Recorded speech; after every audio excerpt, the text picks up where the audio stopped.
You are listening to This is Oklahoma, hosted by Mike Hearn, telling stories of Oklahomans and those that have made it their home. What's up, guys? Welcome back to another episode of This is Oklahoma podcast. Mike Hearn here, your host, back with another episode. Excited to share this episode with you today, but before we do, I've got to thank our sponsors. First of all, the Oklahoma Hall of Fame. They've been a huge part of this podcast for the last few years. So the Oklahoma Hall of Fame have been sharing Oklahoma's story through its people since 1927. For more information on the Oklahoma Hall of Fame, go to www.oklahomahof.com. And for daily updates, go to OklahomaHOF on Instagram and give them a follow. Our other sponsor today is the Chickasaw Nation. Now, the Chickasaw Nation have sponsored pretty much everything in Oklahoma. They're a huge supporter of Oklahoma, and it's an honor to have their name and their brand supporting this podcast. So a huge shout out to Governor Anatoby for supporting this podcast. It really means a lot. Our third sponsor is Diffie Ford Lincoln down in El Reno. Now, this one makes me so happy because these guys are great friends of mine, play a lot of golf together. I've bought my cars from them. Do most of my oil changes down there, have a cup of coffee, hang out down in El Reno. It's a good spot to go. And not only are they great friends, but they provide a great service. So for over 60 years, third generation family owned Oklahoma business down in El Reno. They're also in Bethany as well. So people in the Bethany area know the Diffies really well. But if you're looking for anything new, used, Ford, Lincoln, or whatever, I'm sure they could find anything you want. Check them out, diffieford.net, and then on Instagram at diffiefordlincoln. This episode is brought to you by the Doghouse OKC. Recently, I have been in need of some doggy daycare for my two pups, and the Doghouse have come in clutch. The team over there are incredible. They've taken care of my two golden doodles, and so it's been an honor to partner with them on the podcast and share the love. And the one thing that I do with the sponsors that I have is stuff that I use and recommend, like the Diffies with my car, Hall of Fame. They're awesome. Citizens Banks, where I bank. Chickasaw Nation, huge supporter of Oklahoma. And adding to that is the Doghouse. And so if you're in need of doggy daycare in the day or boarding overnight, they do grooming and other cool things too. But I've had a fantastic experience, and it's an honor and a privilege to share this with you too. So go to thedogHouseOKC.com and follow them on Instagram at thedogHouseOKC. And hopefully our pups will run into each other. What's up, guys? Welcome back to another episode of This is Oklahoma. Mike Hearn here, host, back with another episode. We are down on 23rd Street in Oklahoma City. Some people don't realize that this is the original Route 66. It is. You should come check it out. There's a lot of cool things happening on Route 66. But today I feel like I get to go back and have some nostalgia and dream about being a skate kid, because my guest today is Mr. Todd Millspaugh. We're down at Money Ruins Everything Skate Shop. And yeah, excited to dive into your story, Todd. Thanks so much for having me. Absolutely. Appreciate you coming through. So, Money Ruins Everything's the name of the store. Let's start with that. Where's the name come from? Being a true statement. Okay. The only thing that fights in trying to accomplish things you want to do typically is money and time. Yeah. So that equals to one, and a long line of experiences and with brands, skateboarding companies, footwear, apparel, things like that. And it always seemed like whether there's too little and it kept you from doing what you needed to accomplish or wanted to, or held back the brands, or too much and caused conflicts and things in that side of it too. So the name, as a statement between my business partner and I, has stuck for a long time. And when it came time for the store, it really stuck. Yeah. I love the little dollar sign you have with the logo too. It's great on dollar sign handle on the front door. It's the first thing I noticed when I walked up. Like, oh, that's a nice little touch to it. Yeah, we're all about the details. Yeah, no doubt. So Oklahoma City, sounds like it's been home for, your roots are here. Yes. Tell me about how life was growing up, family, brothers and sisters. Yeah, well, here from Oklahoma, half an hour away or so. Grew up in El Reno. Okay. Got two brothers. They're still with us. Mom, dad, the usual deal. Mom's no longer with us, that type of thing. And, grew up in the time, in I guess more the 80s, when skateboarding was still at the truest form of subculture. No commercial business to it, or really any kind of commercial use for outside markets or so on to use it or so on then. And it was, very anti everything, for lack of better words. If you skated, that's what you did, was you skated. If you went down the street or to a different city or state or anything else and you saw someone in whether it was a t-shirt or a hat or a pair of shoes that were from a brand that came from our world, as everyone usually says, like, there was a brotherhood from that time, because there was no excitement about it outside of it if you didn't do it, you know. So it was an interesting time in that side, and being, a small city, and then even over here where I spent most of my time and so on in the city was, it was still a subculture, still things going on, very punk rock, for lack of better words, and so on to that side. So spent, the kid and teenager coming up in that, started working in a skate shop, which back in those times is very common for skate shops to be like a sub shop inside a bike store or different things like that. Somehow got that job at like 15 years old for part-time, and this is what I've done ever since. So it was a quick learning curve, that not knowing what you were doing, but that you were building something cool, you were building something special, something you loved, and you come to find out others do too, and so on. And when those next steps after high school you're supposed to take and do led to not coming through on that part of it with the shops and so on that I worked for, led me to kind of try to figure out another path. I wasn't going to spend a career or the skill set to live off of riding a skateboard or to do that, but I knew I wasn't ever going to do anything else. So I heard of this thing called a sales rep. I knew I bought from people, for the store that I did and so on. So I just started reaching out. I had a board sponsor at the time and talked them into letting me sell their boards. And I look back now, maybe the worst contract I've ever done in my life, but it broke my teeth and taught me something on that side of it. And as well as, streetwear apparel and so on from those days, was doing quite a bit inside that. So just literally gave a 2-week notice on the one job I'd ever had. I think I was 19, maybe coming on 20 years old. And I'd been there for 5 years and left and went on the road. You had a gasoline credit card, $200 in your pocket, and you left for a couple months and had a map, a pager, no cell phone, definitely no GPS on the phone or so on to that side of it. And you did like how you lived as a skateboarder. You went to a town and you searched out the store. You searched out where people were, what it was, and you went in and introduced yourself and started working, and didn't really know what you were doing or what was happening. As far as for me, I was young and never seen this. Being out here in the central U.S. and so on, it wasn't like the brands that I was after going to had reps out here. Maybe a New York based, or whether Southern California or Los Angeles or Bay Area or whatever, things like that. Some of the brands did, but it was very uncommon. Most of it was over a telephone, a fax machine, like those type of things. So went on the road, just started meeting people, seeing things, stores, but coming so fresh out of running a store. When you go and you sit down to someone else that's their love and passion, that's what you create, that's what you talk about, that's what you work about. And doing business and buying, whether it was skateboards or shoes or clothing, whichever brands I was representing at the time and so on, that was kind of a secondary part of what you were really doing with people. So that passion stuck and grew and grew for years and years. And, it changed from driving everywhere and having a territory and working on multiple brands to then being brought in by, a company that you're working for and so on, and asked to set up the rest of the U.S. with reps and run it and kind of keep moving and going. So I spent years, over 25, 27 years, flying all over the world, 150, 280 nights a year in a hotel. But my home, built a family during that time. My wife, my kids, they were all here in Oklahoma City. Everyone always asks, why don't you move? Where are you going to go? I'm like, what, take them and drop them off and leave them? Because I'm going to be there a night. I'm going to be there 2 nights. So I'm back out. So I made sure I made it back here. And, that's what we did and kind of led to. And throughout that time, just amazing opportunities and a lifetime of stories that probably a lot of people get tired of hearing. Or you find yourself telling more and more now that being in the store here and they ask questions. But,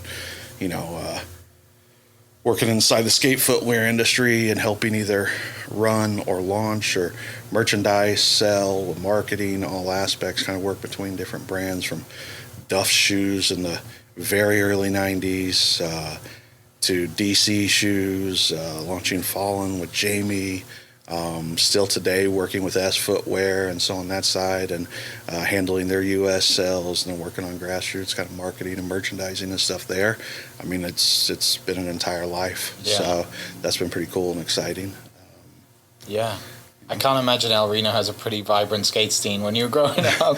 Not then. I grew up with a couple guys who skated, one my age, one a little bit younger, and that's who you were around. Right. But then also, you know, when you start working here in the city, like literally in the city, when you're 15, all you're doing is going to school, coming over here, work until that closes, going to skate till time. You know, my wife I met back then. We've been together the whole time through it. So you go see her.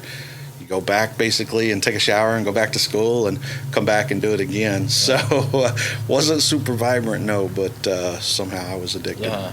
What gets you that initial first experience on a board or in and around the scene that gets you like, wow, I want to do this? I mean, for me, it was the feeling, I stepped on one and never left. And I tell people today when they ask how much I get a skate, I'm like, it depends on how many events we're putting on and how much traveling there is to do or et cetera. So, you know, even if it's a couple months in between, it still feels better to get on and roll than it does to walk. Yeah. As long as I can do that, that's cool.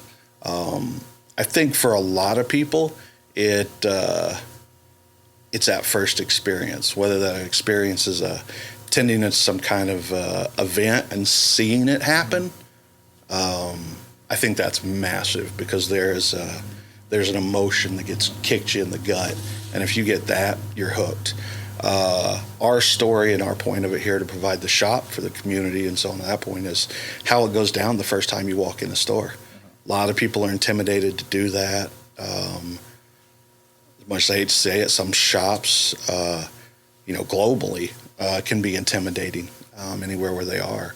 So I think that true open door, everybody's welcome, come in and have a cool experience, whether you've never touched a skateboard or if you know more about them than we do,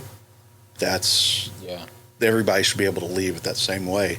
And with all the years in it, it's important to us at this shop that doesn't matter if you're 10 years old and walk in, we can still relate with you on what you're doing and what you need or what you want and so on. And those brands, back to the guys that are my age or even older or so on in that standpoint, who want to talk about what they remember or what they see, or we have a reissue, or why we make sure we carry boards that they can skate and all the components that fit to those, and telling those kind of 4 decades, for lack of better words, of what skateboarding is around the world. We bring brands and carry brands that are, of course, all over the United States, but I can look at my wall here across from me and I see brands from Japan, Europe, UK, of course, California, New York, et cetera, in that way, multiple different European brands and so on.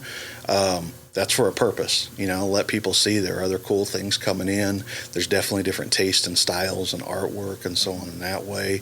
So that crosses over to the apparel that we do and everything as well. And I think hopefully it gives the opportunity to see a little wider eye than what even myself I got to see at that stage. Yeah, well, and obviously you've been in it, like I said, 4 decades. Like the skate scene's changed so much, right? And even just the style of skating has changed so much. And, absolutely. And you go out to California and you see that, and everyone's sort of maybe skating pools and bowls, but they're not really catching air. Right? The board shape has changed too, and so there's so much history in that, so much cultural history that people today, maybe kids today growing up, they might jump on a skateboard and they have no idea the reason that the skateboard is the shape that they ride, or the skate parks are the way that they are now because of all the things that you've seen over the years, and travel too, and how that's evolved. And that's the fascinating beauty of it, is that there's so many different avenues, and then you talk about creative, you talk about the music that goes along with it, the clothing, the streetwear, the footwear. Like it's such a bigger industry than just riding a skateboard.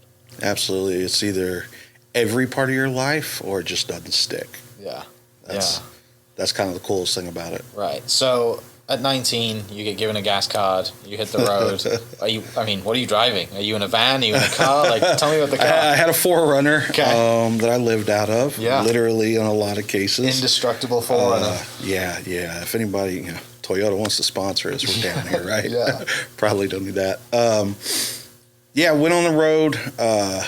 The story is, you leave on a whatever night it was. It seems like it was a Friday night or Saturday night, and just start driving west. So kind of different than it is today. That typically, if a brand uses outside reps now, the U.S. has broke in anywhere from about 9 to 14, 15 territories in this industry. It's pretty common things and so on. I was doing New Mexico, Utah, over to kind of Michigan and down all the way. And there still was only maybe a handful of open accounts with these brands I started with and so on. So it was get in the car and drove to Albuquerque. 12 hours straight to Albuquerque, drive to Albuquerque, and there is a skate shop there. You walk in, meet them, you end up spending the entire day with them. They ended up introducing you to one of their team riders who let you crash on their couch that night, where you have no idea where you are or what's going on. But, hey, great. That means I got a little more money for food tomorrow versus sleeping in there. It's pretty wild. Work there all the next day, look around, try to find, the cool spots around universities. Skate parks did not exist like they exist today, so you didn't just go to a park and hope to meet people. You had to look as if you were a skateboarder looking for places, and then you found people. And then it was kind of the same way, work your way up to Santa Fe, work your way up to Colorado Springs, work your way up to Denver, meet people in Denver that you end up sleeping in their warehouse for a couple nights so you can cruise around everywhere and so on that part. And start just working your way then east across there, and then back down and drop through here, and you're sending out faxes, you're picking up new boxes of samples, you're doing this, and you just keep south into Texas. So that kind of went on for a couple of months. And then I guess a couple more months on that, and then came back and got married, and had a week of a honeymoon. And literally when we landed back in here, her and I jumped in the 4Runner and drove to California for trade shows. And so she was with you? Yeah, she was with me on that side really of it. And, Tiff was put in the booth, and she worked and showed lines and did things while I was in other ones. Wow, because you did multiple, take multiple brands, multiple companies that you're contracted to work for, and then cruise around, out there for a couple days after the shows, and work your way back, seeing stores and doing this on your way back, and then back out on the road on my own, and etc. So that story still is pretty true today. It's just not sleeping in the car as many nights, or only eating cans of tuna for a week at a time, or whatever. You're starting your own business. As a kid, I had no idea what I was doing. Right. I still say today, if I'm not learning every day, then I don't need to be doing it. So that's kind of so you're, just to kind of clarify, so you're a rep at this point for a bunch of companies I'm trying to get their product into stores around the country. Yeah, they did is what's called an independent contractor, and you're contracted to them. You earn commissions. Yeah. That's all you earn. Yeah. There's no such thing as, hey, I started Monday and you get paid in 2 weeks. Anything like that, doesn't work that way. What you spend is up to you. There's no expense accounts. It is as far away from being a W-2 employee or a corporate company or et cetera that's even understandable for most. Yeah. It makes, now, like, if you got kids, like if your kid came to you and said, hey, I have this deal, you're like, well, I have a son who's 29, and we started him out on his own, and then he worked into my company to start working with us when he was probably 17 years old. He was still in high school, and he still does it today too. That's awesome. Some days he could have a little easier, a little simpler thing, a little less hectic. And then other days it's like, wow, all that stuff and all that time stuck, and then my other kids are totally as far away from any of this as humanly possible. And, my only daughter is in Scotland, and she's just got her master's, and she's performing opera over there. Wow. Like that.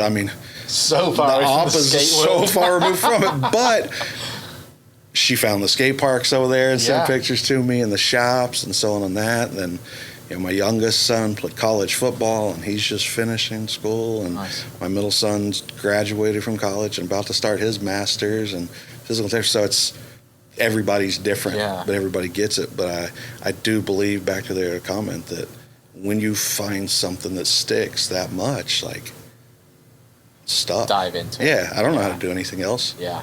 Yeah, this has been your passion for Yeah. at least then it is a passion, right? Yeah, Yeah. you make money out of it, it's a business, but it starts as a passion. Yeah, and it's not an easy business. No, I'm sure it isn't. And like we said, there's so many different things to it too, and it's people might call it fads or like I'm 34. I grew up skating and mostly skateboarding, rode my rollerblades for a little bit, but you grow out of that too, right? And unless you're in it the whole time, Yeah, it's kind of like, which I don't think kids. I have some friends whose kids that skate, but it's only because they have a clothing company and they're sort of in the scene as well. right. It's just I don't know anybody out that like kid is like, oh, my kid like really skateboards and we're we're like blue collar workers or white collar, whatever it is. Like it's Right. it's different. But like I said, if you're in the scene, you're in the scene. Yeah, and I don't know. I come from a place, I guess, that it's up to the person or it's up to someone Yeah. to help make that what it is. So back when I was at the show, and it's things that I guess before I say that, it's stuff that you learn that you don't know that you learned until later when you're using it and you're like, where did that come from? But even back then as a kid, call it 17, maybe 18 years old, putting on events and skate contests here in the city because you were connected to a shop. It was your responsibility to get it done. And, you had a crew of guys who were part of all of it and everything too. And those were your homies. That was, the supporters are the ones that help make it happen and so on there. I still carry that along today, Yeah. And it's funny because we did a couple of events back then in the early 90s, whether it was into 90, early 91, that when we do events here, they get brought up to me, and it's people that, didn't personally know or have anything. They're like, man, I haven't seen anything like this since I was a kid, and they got their kids out here, and they're like, we did this thing, there was this contest at this church, and all these ran. Kind of laugh as we walk away, because it's like, okay, well, that was ours. And then, another one that locks into now that you see from the past how much it became part of my career and so on was one that we put on with a KJ 103 in the early 90s at a state fairgrounds building here, and did a demo and brought this pro in for it to make it bigger than just ours, and then what he led on to do, and then turn around and reconnect with him, let's call it 7 years later, whatever it was, and lead on to a big part of your career. And so it was kind of funny and cool. But now, like with the store, our big thing and where it came from is the community, because what's going to keep it alive? What's going to bring the next generation of skateboarders? What's going to help like support those that are around who are, really putting into it, even if they have a livelihood job or a family, or they're just a kid or whatever, try to keep that sparked and moving. So we do, call it every 6, maybe one falls 8 weeks, maybe one goes up 4 weeks, some kind of something, whether it's here inside the store and it ties in music and art and photography. Being Oklahoma, there's certain times of the year that outside doesn't agree with you or allow you to plan for big events, but the fall is always huge, summer into fall. We just came out of in August. We did the Skate the Plaza over in the Plaza District. Yeah. Love that crew of people over there, and they get the streets blocked, and they do their music, and they get their businesses inside the plaza and stuff excited and handle their part and promote them, and we come over and just go crazy in the streets. Yeah. I don't think anybody's really believed the first time we said, okay, yeah, we'll come in and we're gonna do something really cool, and they're expecting us to pull out a ramp or a rail or this and that, and we show up with a car that's completely skatable and ramps on all sides of it and rails that we've had custom made and over it, and next thing you know, it's covered everywhere, news and everything else turns from crazy, and it's turned in. We just wrapped up our 3rd year in a row in August with that one, with Skate the Plaza. Uptown, which is our district here, the entertainment district that we're super proud of and try to bring people into.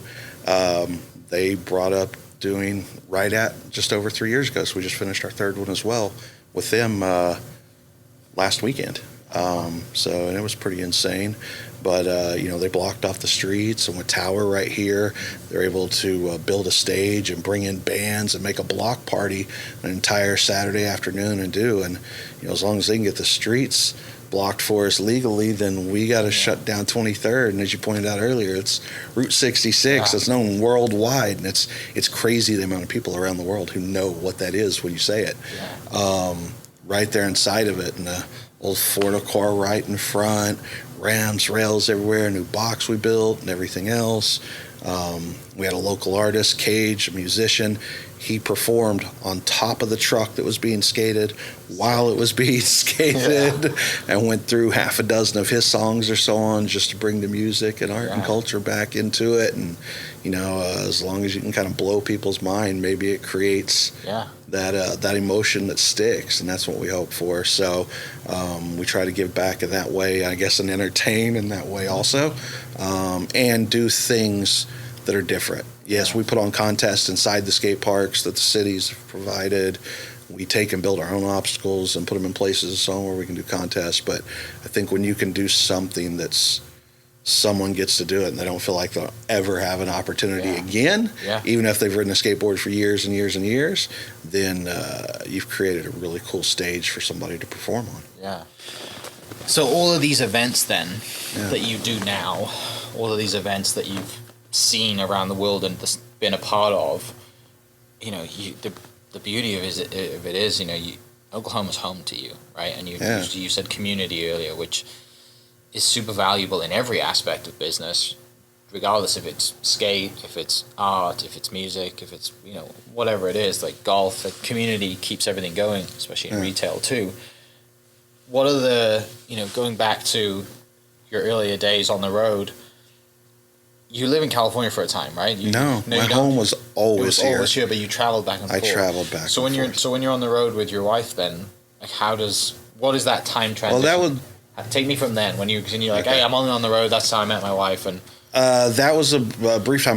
My wife was from here as well. I met her. We went to different school stuff, but we met in high school. Gotcha. 16 years old type of thing, and met, and we've literally been together since. So when I say she's been through and seen every cycle of every part of the world, like she has, but she was here, newly married and getting married and another job. She worked with me for a little amount of time, but it wasn't every road trip and this and that. She was here. She was teaching. So on that side in the early part of it and so on. And, as we had kids, which we were young, when I look at it now, consider my kids are older than we were in that part of it. Then she ran the place, We have 4 kids. They're 21 to 29, 21, 23, 26, and 29 in that side now. So that's a hell of a job, anybody do. But for her, by that point when we were having kids, I'd kind of transitioned from a territory sales rep and getting in the car and leaving for a week or two and coming back, or a 2-day trip and coming back. I had gone into running the U.S. For brand, and got so busy with it, had left all the other brands. Which brand? And a company called DC Shoes. Oh, small company called DC Shoes. I'm a huge Ken Block fan. All right. And Rob Dyrdek fan too. So. All right. Well, that's we can get into all of those guys, but a random way of it happening. But they sold everything from catalogs and fax machines and phone calls with people that were in the office. And I had a friend there, and I called her and told her, hey, I'll be there tomorrow. You guys need reps, and I'm going to be your first one. Short version of the story. Still today, my best friend in the world, probably at that point of it, outside of my wife. She was working at DC. Okay. And DC was a startup at this point, like getting off the ground? Very small. It had gone through... I don't want to say it went through 3 brand names. It was started as a brand called 8 Ball. Okay. which I'd love to get in more on that. I would love to talk more about that. You're not allowed to? No. We will. Okay. We will, Yeah. because it ties into something very, very cool. Right, let's go. 1991, Ken Block, who Yeah. you're very familiar with, and Damon Way were the two founders of the brand. They then, as they, started learning business as kids, and so on to that side of it, and trademarks, et cetera, kind of let them out of ball. And they created a brand called Drawers Clothing. Okay. They added Dub outerwear and streetwear. Hence, from those, DC was born in the early 90s. Most people think it stood for Danny and Colin, but it was Drawers Clothing is where the initials came from. Yeah. And they had that. I showed up on their doorstep flying from here on a Wednesday morning to San Diego and driving up to Vista, and they don't let people in their building. Wow. Yeah. My friend got me in the building, and I was stuck in an empty cubicle that used to be Ken's office because they'd taken a second building next door, so he had just moved out. Sat in there for some hours until Ken and Damon came and got me. They introduced me to their third partner at the time. And we had some interesting conversations that are hilarious now, but good people. And then I was stuck back in a cubicle. And then Ken came in probably a couple hours later. End of the day, people had left the building. And you just sat there waiting. And Ken said, "How's it feel to be the first DC rep?" Shook my hand, left. Damon came in and said hi and bye. And then I went and had dinner with my friend out there. And then I waited on the flight the earliest next morning, and I flew back. Oh my gosh! So you were the first DC rep. Yeah, in so this a couple entire days and some phone calls and some things like that led to finally them shipping me some samples, and I was leaving on the road, and I started turning in orders on Sunday before they were in the office Monday, and they were like, "What's going on, and what is this, and how'd you get into it?" I said, "This is what I do." Right. And Did you make sure you had a better deal than you were when you were 19 on the road? No, this was, to be quite honest, and I never share it anywhere else, this was a handshake. Yeah. Yeah, and it took about 6 months to build a contract and to figure out how to make their systems work with having somebody on the outside. Right. And because they were just making and selling, and we were just going. Yeah. And I was doing other brands at the time, so I kept going at that, and then it grew. We finally got it formed, helped introduce them to a couple other guys I had met from other territories and things, and they hired a couple reps and brought in a sales manager who then didn't work out, was out, and then started the conversation, and you're into it like, well, why don't you just hire the rest of the sales reps and manage the sales reps and do the U.S. and get out there on the road and find out what's going on with our brand and how we build with our stores. And, I stayed in the Vista, California office for a couple of days and got some information, got some things worked out, came back here, kind of packed up a bag on the side of it, and literally flew to New England and started interviewing for reps and plugging inside there and working my way across the U.S. Wow. And it's that's a pretty shortened version on it. So this is early 90s? This is, by this time, started with them in 97 on that. So call it 98 by the time I'm really out on the road and so on. And I was there running their U.S. Sales team. Excuse me, so keep my voice. And running that side of the business and so on through into 05 at some time. And had left and kind of started in the next step. Yeah, that's I can't imagine the places that's taken you, right? And as that's grown now over the world and wow, you realize some of the stories and some of the stuff, things that are still alive today that are used in other ways, as far as sitting at a lunch with Ken and Danny Way, who's one of the most well-known skateboarders in the world. To Derek? Danny is Damon's younger brother. Sorry, Damon the founder, And Danny drawing this crazy huge ramp on a napkin and going, "I want to do this," and watching Ken go, "We'll figure out how to make that happen." And it was the mega ramp. Yeah, and then they do it over it was the Great Wall of China is the famous kind of that thing, came later on. Yeah. And he jumped the Great Wall of China, and You look back to, I guess, some surreal moments like that. Yeah. Like, okay, that mega ramp that became the X Games biggest event, that became this, became that, like the one that was drawn out on a napkin, you were sitting there watching happen. So I have, I got a lot of crazy memories and stories. I know that to a lot of people. Yeah. I've been really good friends. So, well, and I mean, because they eventually sold DC. Right? It was sold before I left. Okay. A couple years earlier. Quicksilver bought it, and then it's been sold again, and actually just recently sold. Ken and Damon stayed involved for several years. Then Ken's, I don't know if you want to say his athlete career or whatever, because he was sport career took off. That's his skill set in snowboarding, snowmobile, skateboarding, motocross. Like the reason they had the level of team that they had was like Ken could go jump and do motocross with like a Travis Pastrana level, with them, and he wasn't like a guy behind the curtains, but his mindset and his skill set in marketing, I think is what drives a lot of the ideas. We call this place, we say to it that it's like, this is under the influence. All these influence come from all these years, and you pull out stories from then, and then Damon, his creativity, his design, his understanding markets and so on, like I basically grew up in that, when you're there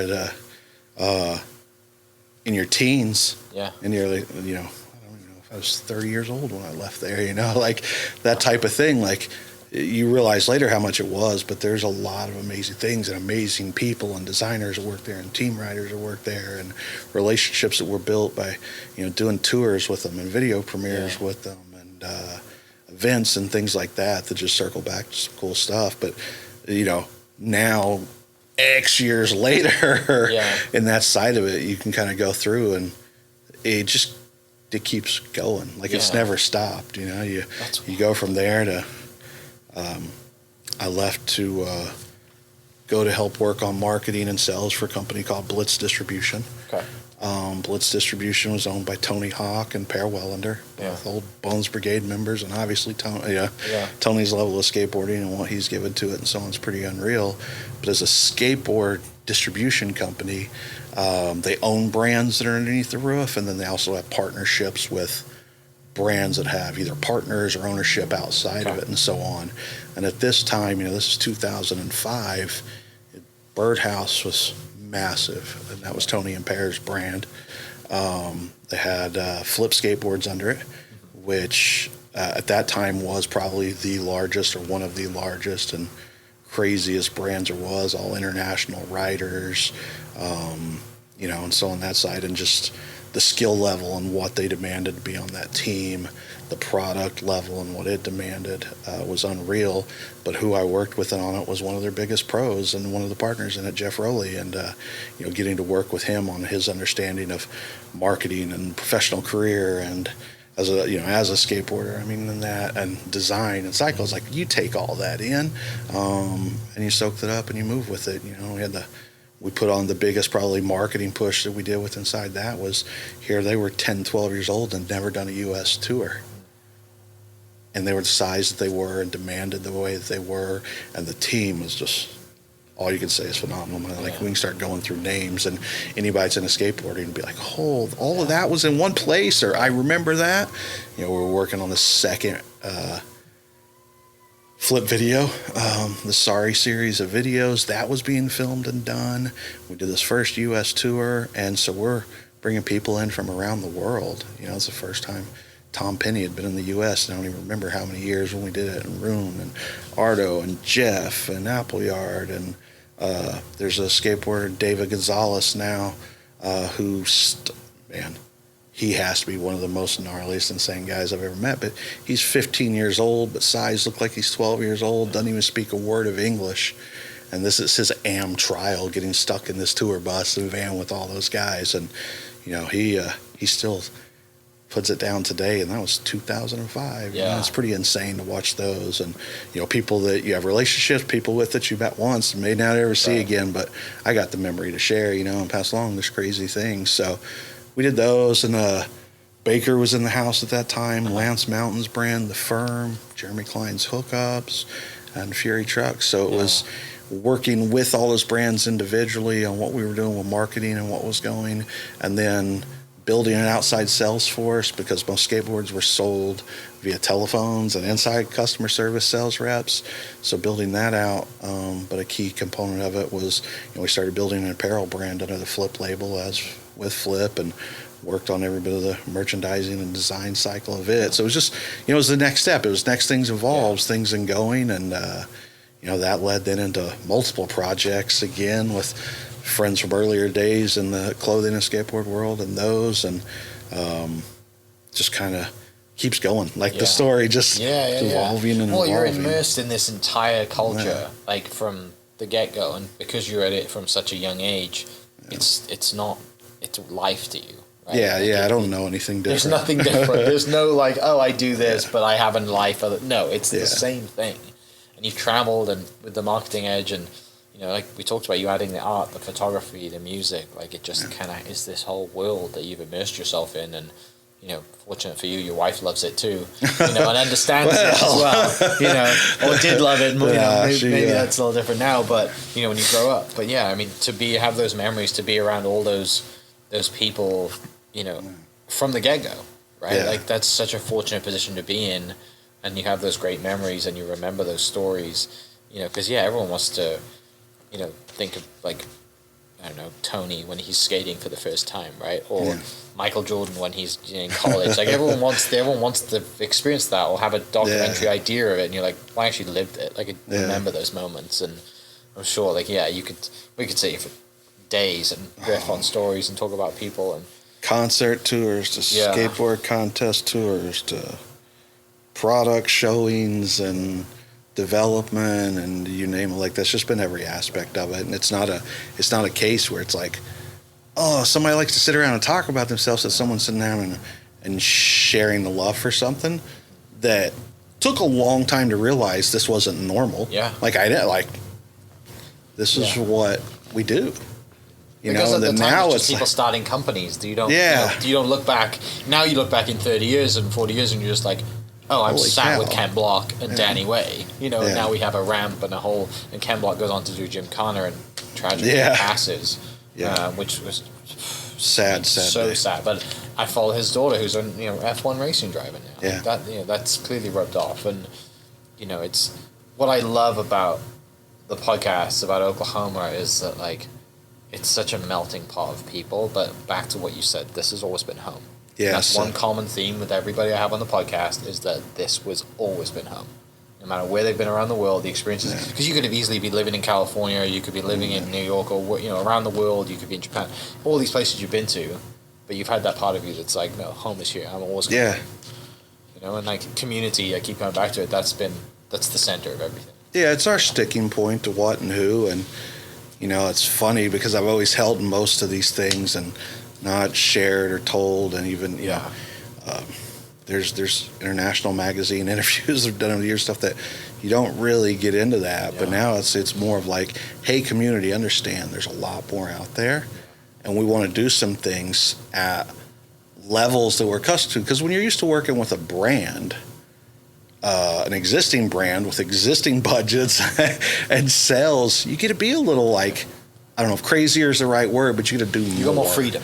So when you're a specialty shop in Oklahoma City, Oklahoma, and you want to do things to raise that bar, it's not a competitive raise that bar.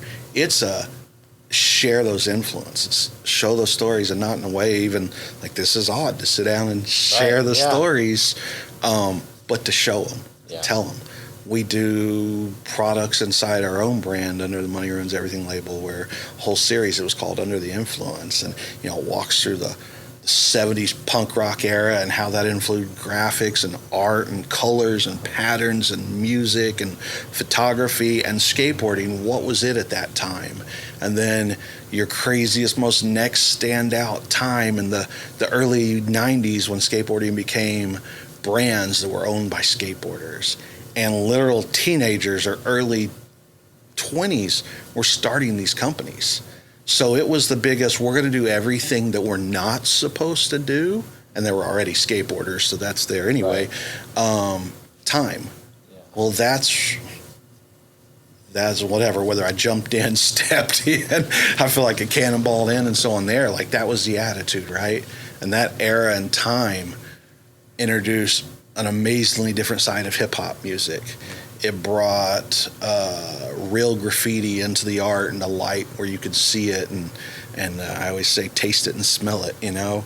And those side of it brought new photographers into the world of skateboarding, put videos being made because it was their companies. They could decide how to do it, and when they wanted to do it, buy the pros with just fisheye cameras and lenses and film. It didn't, it wasn't like, hey, we're building some commercial or we're doing this and that. It was like, it was raw and it was real, and it still carries that and goes. So if there's ways that we can share that part of it, like walk through these decades with us, see it and touch. So our own products, our own brand stuff tends to go through different pieces of each puzzle. But you asked why the name. The joke, it's a true statement, so on. That's as real as can be. But what it really is these years and years of experiences, and those experiences come from someone or something influencing it. We could go through a massive list of names.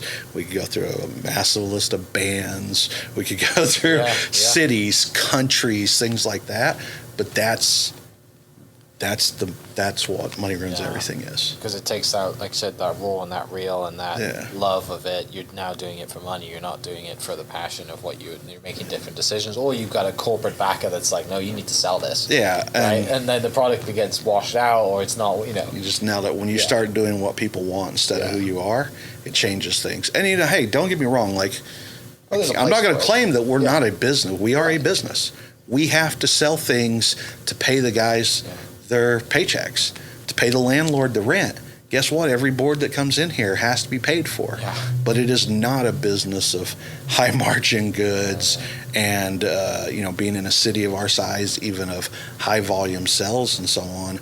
But luckily we've had all these years to learn how to do business, or how not to do business is maybe the best way to say it. So at least we're in business, and we're there, and we are. And the staff lives from the store does, etc. I continue, working with brands and so on, so that my family can live. And the store is passion, and the store is future, and the store is the communities. So you've traveled around. You do the DC thing, and you keep rolling on that. How do we get to having this with your partner here? Money Ruins, well, I guess let's go back to the first part. Money Ruins Everything goes back to about I'm horrible at dates, 2012. Okay, so my business partner and I go that far back inside of it. And it is the company that brands hire. And it's, it's grown, it's shrunk, it's done different things depending on how much of the focus of the business is, where the market is, what's going on, those type of things. He's in Los Angeles. And has been the whole time we've had the business.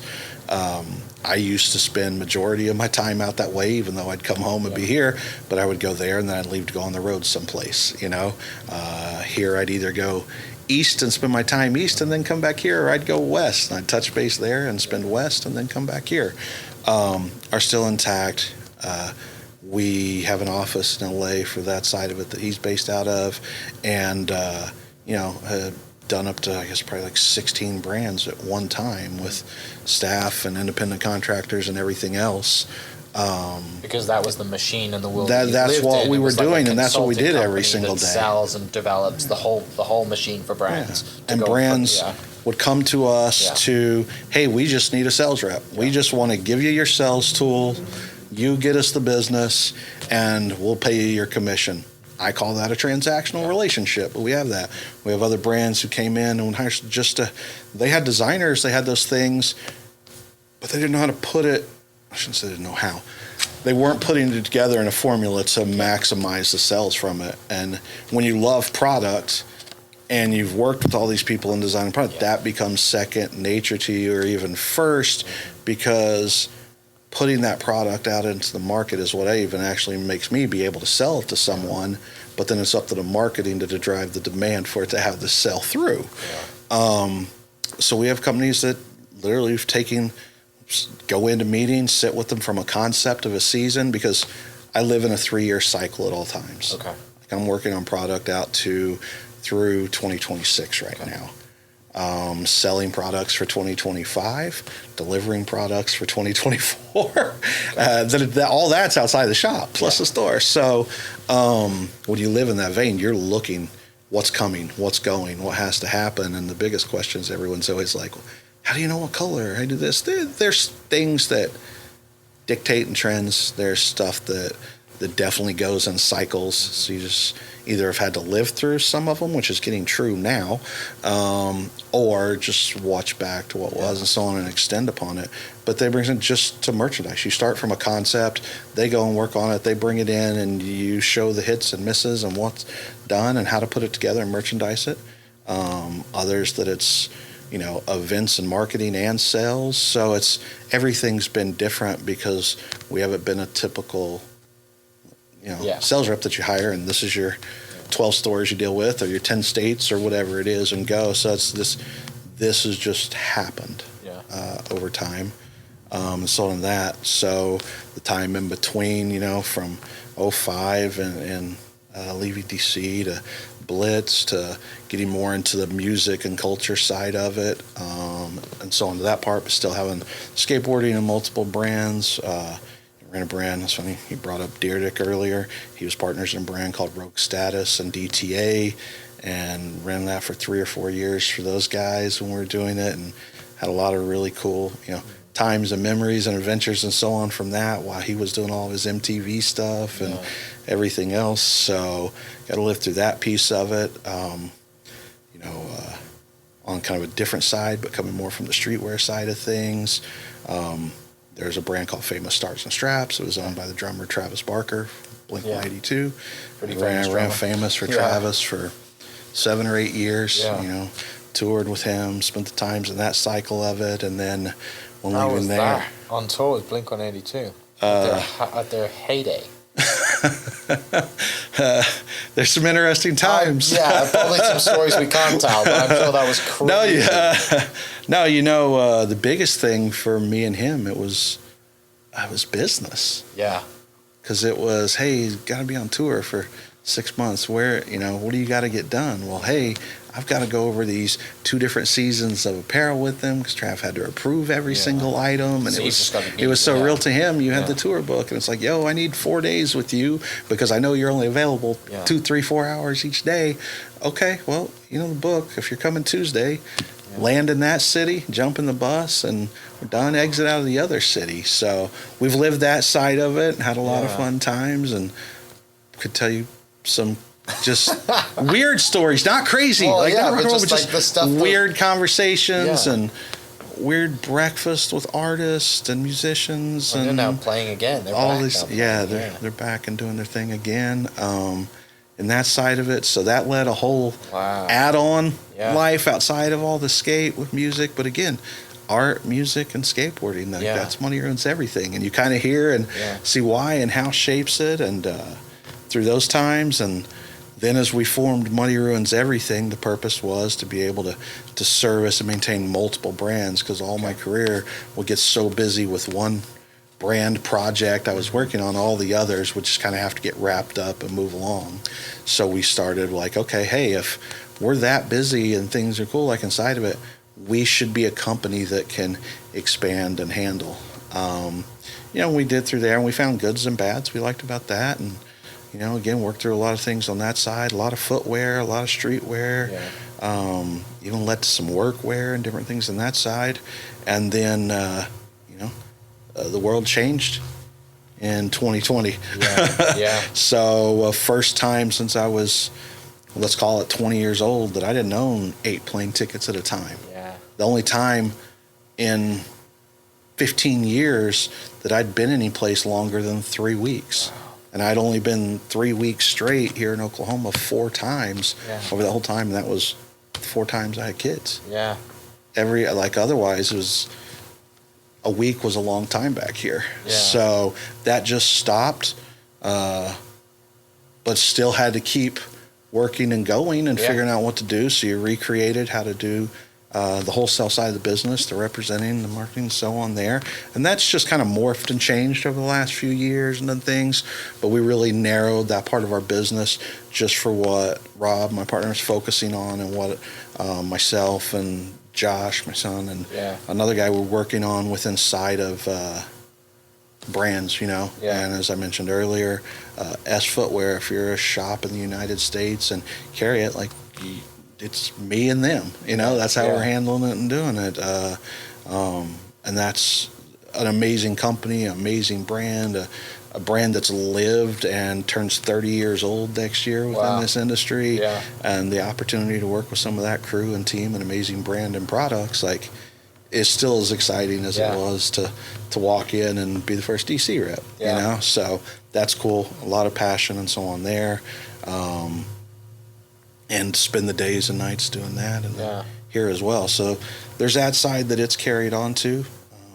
COVID happens and you're like in a spot for the first time longer than you've ever been here. You're home trying to figure out what the industry's trying to figure out what it's doing. I assume because this happened to golf, outdoor sports went crazy because everyone was working from the golf course because golf courses were slammed during COVID. And so was it kind of the same in the industry of skateboarding? Everyone was like, no one envisioned that. Sure. But yes. The first and biggest task, as was home for a couple months, was not driving my wife insane. It's like you've never been here. And now the kids are back from college. Oh, that too. And we're all in a place, and I'm in an office in the house. Of you into the same room. And for her to live through what she's living with me and then live through that, like, and everybody up here knows it, like, amazing. But that was the first. I had to not get kicked out of my house. Where's your wife's name? Tiffany. Tiffany, you're a saint. Yes. That was the first. And there were days, man, I'll tell you, like, I'd walk out of my office and look at me like, I just got to go for a drive. I go get a coffee, and I remember multiple times driving the turnpike to Tulsa, turning around, driving back just so I call it the white knuckle stare. I could stare at the back of my knuckles because that's how my brain thinks, because I've done that since I'm 19 years old. Get out. Because it was before the golf courses went nuts, before the skate parks went nuts, and everything was shut down in that side of it. No one knew. So here I talked to, I'm just rounding off here, 300 skate shops around the U.S., and I'm talking to them, and some of them are guys I've known for a year or two. Some are people I've known for 20 years. Some were owners that were the kids that worked in the store, and they bought it from the owner and I've known them since they were a kid working in there. Through the different brands and all these trips and travels, right? Like, that's family. You got dudes sound like they want to jump off the roof of their buildings. You got guys that are like, I don't know how I'm going to do anything. You got guys that are like, this is the only thing I've ever done. Then you got other guys that are like, okay, close up the door. Like, I'll figure it out. So your phone calls and your conversations, like, all of a sudden, you feel like a shrink. But you want to help as much as possible. You want to and are responsible to do as much as you can for the brand that you're working and representing and eat, sleeping, and breathing. The flip side then as well for yourself, like, because with sales, you don't get your part if the store doesn't pay for it. So how, what does this mean? I don't know, it seems like it was 2 or 3 months into it and stuff. It's kind of like, okay, hey, wait a minute. The outside world woke up. No one could do group things. Scale, come on. How much more individualistic does it get than skateboarding, than golf? Then, there's a few things. I know bikes were insane. Camping equipment. I mentioned my son was a college football player.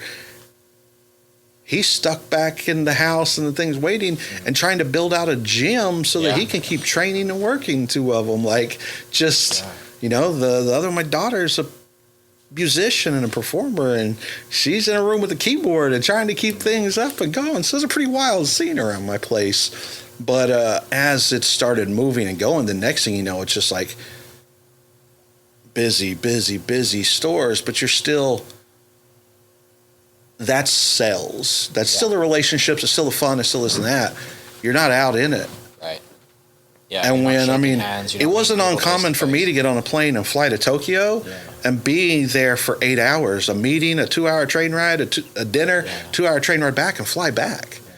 That person doesn't sit still well. No. Doesn't know how. COVID's the last thing. Yeah. So, and you're fortunate enough to be in Oklahoma during this time too, versus California, because it's a lot worse. over Complete there, right? shutdown I remember and the a lot more conversation you're probably people. having with your business partner. He's over there like, he's like, dude, I haven't, I Yeah. haven't been anywhere. Everything's closed. So that started steaming along, and that's what kind of led like, okay, hey, I'm going crazy. I'm going to get out super early and go to the skate park and take a run. yeah, You know, spend a little time in this one. Here, there's a park minutes from my house. I never even been there Yeah.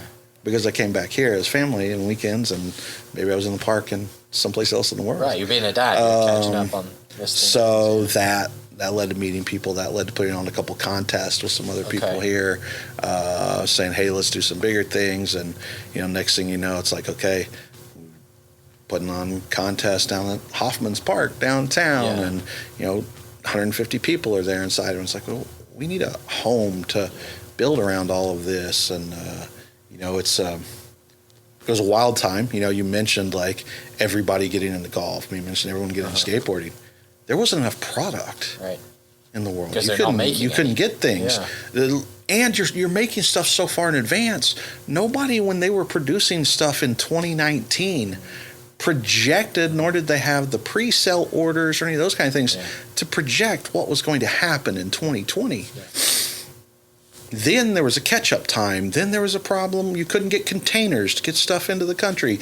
Then the ports too backed up. 2 years later, it took 2 years for the port to get backed up. Long Beach had 5 months worth of product in it at one time, sitting on the water. You could drive past to see the crates and be like, "Hey, there's stuff in there." Those things happen. Just It wasn't container like ships you just don't think waiting. like when you talk Yeah. about trickle down effect, it carried. Yeah. But had a lot of really great friends that when I texted said, "Hey, we're opening a shop finally." Like, this has been your retirement dream type thing since you never opened your own shop as a kid, and it's like, hey, opening a store was good and bad to tell some of the friends because most of them now own the companies or this and that. So they would hit their guys and be like, dude, open them up. Yeah. They get product type of thing. And then the sales guy is calling you going, dude, why didn't you just contact me? It's like, man, I did not contact you. I texted a friend and said, I'm opening a shop. I just happened to either run his brand years ago. Like it was a excitement piece to it. So we had to, smooth a couple things over there on that side because it was just that innocent and true. But from the day we discussed, let's do this, go, because he's thinking California, it's a difference in prices, this and that. It's like, go get it real. Don't throw guesses at me and we'll work through it. Again, I walked in the house from my office and I said to my wife, hey, talking about doing this, we want to work on the store finally, da-da-da-da-da. You want to go look at spots with me? Yeah, no worries. Comes back in. She's like, you mean now? I'm like, yeah, let's go. We got in the car and we went and started looking at spots. And thankfully, there's an abundance of spaces during COVID, commercial spaces available. There were, other than all the dispensary guys and the weed farm guys, because they could walk in and lay down 3 years rent in cash up front and not ask for a thing to be done. No. And the landlords would charge them. And they're putting $100,000 into the remodel on their own. That was an interesting thing to see and learn. So we looked. They're not around anymore. That took a few weeks of conversations. I want to say a few, literally 2 or 3. Then August we signed a lease, and from August 15th until October 1st, we put this together. Every bit of the opening inventory except for one brand was sitting in my living room in 3 weeks. Again, thanks, Tiff. See all these glass cases and everything here. Those come in on pallets. And you got trucking company backs up and you're like, make sure they have a lift. There's no loading dock. What, I don't even remember now. It seems like it's 4,000 pounds or something like that on a pallet, that they have to take the pallet off the truck in your cul-de-sac at your home, and they just leave it. And then you and your sons are outside cutting open pulling everything off the pallets so that you can pick it up a box at a time, take it inside again Trying not in to your break home, glass. Yeah. and Wow. and then get rid of the pallets, and that's that. So as hands-on as could be, they put it in for me. So yeah, then we moved to here and we got it together. We put it together in a month inside of here, and everything that was done was except for those cases, bench, like all of that was your adult children, your wife, you in here. Like we had ramps in here when we opened, and all the sides that were painted by her. Like that's what it took to pull it off. Yeah. We put it together and we opened up, and we've had a really cool community, crew of people, places and stuff, and hopefully we can just keep maintaining and growing. Yeah. Well, and it's nice that like all the relationships you've built over the years, like they obviously clearly paid off when you opened your spot, right? You got plenty of help coming in, but also it's nice to have that home help. Yeah, you've got help from all around the world because you've traveled around the world, but it's the people here that, like I said, your family, your kids coming in, and like they're the ones, sweating, lifting boxes, and then you drilling into concrete walls, and they love me for that. You start throwing events and realizing that there's a community here in a space that needs a home. Yeah, and then you have that too, right? That. And I think it's not just an Oklahoma thing. That's hopefully everywhere gets some of that. That's the thing, and there's a lot of amazing, in our world, in the skateboard world, so there's a lot of amazing shops that have withstood the time, and some newer ones and things on that side of it who put in that work, and that's work is what keeps the steel rolling. So you got to give a lot all then. You mentioned earlier there's an 8-ball story. I can't let you get out with not talking about that. What's the significance of that? Okay, and, relates to yourself. So we touched DC earlier, and I very specifically said 1991. 8-ball was created. An event that we did where I brought this pro, Danny Way, out here as we were just teenagers. I think he was 15 years old. I don't even know if he remembers that was connection now that we know each other years later.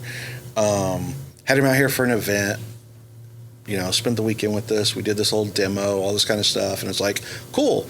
Back then, as a young pro skateboarder, it was like you buy the plane ticket, you hand them $500 or something, and they've spent a weekend and go back. Like we're not talking about multimillionaires, or we're not talking about these are guys. It was probably a Southwest plane ticket. I don't remember exactly, but did. And just thinking, oh man, really cool to meet you. Thanks for coming. Why he's here? He's telling us that he's leaving the brand he's on, and him and a bunch of the boys are starting their own company. I mentioned earlier the '90s were skateboarders putting together their own brands, and couple months later, come to learn that was Plan B, which still stands today. That Danny and Colin have, and a lot of the original guys have come back to do things with them. Some are still on it, etc. But you're getting that story, you find it out later, that type of thing. And then there's a long-standing skateboard camp in Woodward, Pennsylvania, or in that's called Woodward in Pennsylvania, and I went there that summer, and Danny was one of the pros that was there. So it's walked up, and he never gonna remember me, but I'm gonna go say what's up. This dude's amazing. He's like, "What's up, Oklahoma?" So we sat and talked. No way. But he's wearing this brand of clothing. Yeah. And you can just tell from the graphics. Was that your nickname for everybody, 8-ball. Oklahoma? No, because you didn't meet a ton of people outside of here then. You're still pretty much landlocked here. Yeah. But that's how he remembered. Oklahoma, whatever, because he'd been out here a few months earlier, and. So I'm asking him about what's up with it, because here I'm still running the store and I love product. I'm searching brands and always trying to be early into things and help explain it and share. And he's like, "Oh, it's my brother's thing and his friend Ken and da-da-da-da. Here's a number, give him a call. Tell him, I told you to shout, whatever there." So they had to just launch this company. It was sold in a handful of stores, really killer places back then, like Pacific Drive down in Pacific Beach, California. I remember them as being one of the early guys involved. And so I just call, hey, I'm calling for Ken or Damon, I want to buy. And it's them. They're answering the phone. There's no enough. We're kids. Cool, yeah. I'm like, "Oh, you met my brother?" I'm like, "Yeah, da-da-da-da-da." And just started buying the clothing for the store. And when I say clothes, t-shirts, sweatshirts, hats, it was a big deal when they came out with a jean, that type of thing. And it was in the style bought from them. They then introduced Drawers brand, which I bought also. And unknowing back then, but 8-ball just kind of went away. Yeah. You know, you learn later on that it has to do with trademarks and things on that side of it, but did that. So, you know, there's about a year or two in there that I'm just buying. They launch DC. I think I buy the first deliveries, those type things for the store, but then leave. So I lose all contact or connection other than I've become a sales rep afterwards for a competitor's shoe brand, I guess, back then. Back to some really fun days with the original Duff's guys and doing that until after I had left there, I went to DC. I was like, I want to be a part of this. Yeah. And I know all the history and I remember all this stuff and da-da-da. And they have no idea, it's not like, oh, that's that kid that bought from us, that type of thing. Like, it's a disconnect. Yeah. So you're with DC for those years. You have a lot of amazing memories. You reconnect and do things with Deerdick and running his brand afterwards. Reconnect as you're involved in the launch of like Stevie Williams' first pro model, and I buy Stevie's brand from him now, and we stay in touch. So there's you form these friendships that you don't know that you formed, or contacts, connections, some of them you don't get to talk to, but every couple of years. But it seems like that circle just continues, later on. Stevie has a different apparel brand, like, hey, you help us figure out what we're doing here, those type of things, and it just kind of keeps rolling and going, and you're working on things. And Damon, the founder, Danny's little brother, I think it's 2015, 16, something like that. He and I have a lunch together and starts talking to me about another brand that he's looking at creating and moving on to. So we always stay in touch and do this thing. He knows we have the store. We talk quite often still, just good friends. And I said, hey, man, we should do something cool. Do you want to do something maybe with the brand you're working on, this and that? And we were talking about the history in this time and how, I spent all these years with him and Ken before, and then go back to the original 8-Ball days. He goes, why don't we do something with 8-Ball? I was like, are you kidding me? Like, who owns it? Where is it? He goes, I got the only creative files on it. He's like, let me check some things. And there's a specific artist who did all this graphic. Yeah. And he's like, he's down. It's cool. Like, let's go. Yeah. So I guess we'll announce today, as long as this is after the first. For our 3-year anniversary, we have the first collab of 8-Ball, X Money Ruins Everything on decks, which were never made. Amazing. So now, 3 years later, as a store, 3 years later inside of it, buying product as a kid for a skate shop that you're running to meet a pro in between. This holds a lot of history and a lot of steps. And if you really stop and go through what's been created over that time and what came from that first conversation of Danny handing you a sticker, being, dude, this is my brother's thing, and writing a phone number on the back of it. It wasn't that one led to another, but it just seems to constantly connect. And then the friends in between, and even, like the randomness of meeting Trav and running his brand, that came from a Danny introduction. Like, it's just, it's cool. Yeah. And it's,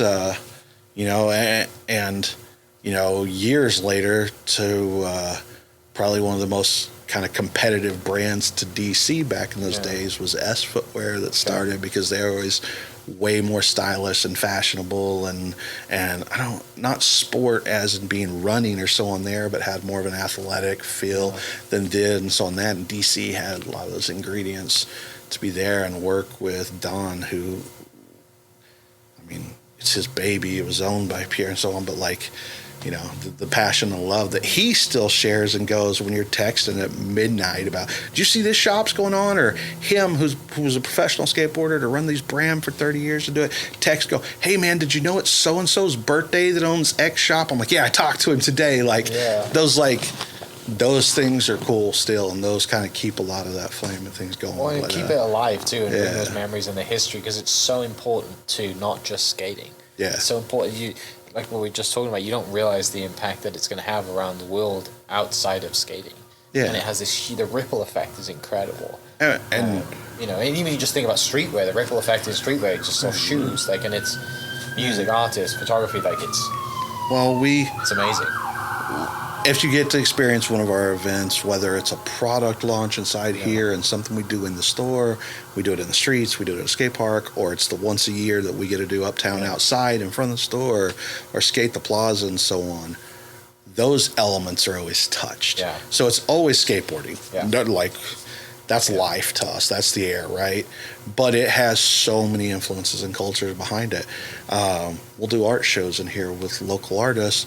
To me, art, whether it's fashion and design and creation, whether it's a pen and paper or a paintbrush or a spray can, that run aside there, photography, what it means and lives to us and so on, and that side of it is massive because the skateboarders don't hardly go out without a camera on them, and it's all video and it's clips, or you don't know that it really happened and things. So we work with Bedford Camera here in the city, and work with them on their photo walks where people come out and shoot the things that are going on.